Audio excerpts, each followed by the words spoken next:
அனைவருக்கும் மகிழ்வான வணக்கம். மாலதி சரவணன். படித்ததில் ரசித்தது, கேட்டதில் பிடித்தது, தினம் தினம் உங்களுடன்.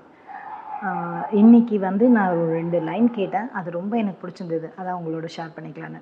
அந்த லைனை முதல்ல சொல்லிடுறேன்.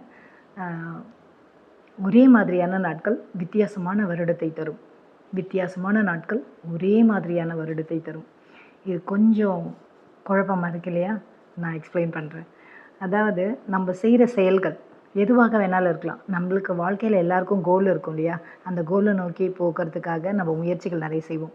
அந்த செயல் கன்சிஸ்டன்சியாக தொடர் முயற்சியோட ஒரே மாதிரி செஞ்சுக்கிட்டே இருந்தோன்னா வருடம் நம்மளுக்கு வித்தியாசமானதாக வரும். அதாவது சந்தோஷமாக வளர்ச்சி அடைந்த வருடமாக வரும். ஆனால் வித்தியாசமான நாட்கள் ஒரே மாதிரியான வருடத்தை தரும். நம்ம மனம் போன போக்கில், அதாவது காலங்களை வித்தியாசமாக கடந்து போயிட்டே இருந்தோன்னா போன வருடம் மாதிரியே இந்த வருடமும் எந்த ஒரு மாற்றமும் இல்லாமல் அதே மாதிரியான வருடத்தை தான் நம்ம சந்திப்போம். அதான் இந்த 2 லைன் நமக்கு புரிய வைக்குது.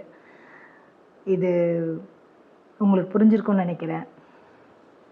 நம்மளும் நம்ம செய்கிற செயல் எதுவாக இருந்தாலும் கன்சிஸ்டன்சியோட ஒரே மாதிரியான நாட்களை கொண்டு போவோம். வித்தியாசமான வருடத்தை சந்திப்போம். ஓகே ஃப்ரெண்ட்ஸ், நாளை சந்திப்போம் மற்றும் சில கருத்துக்களோடு. பாய்.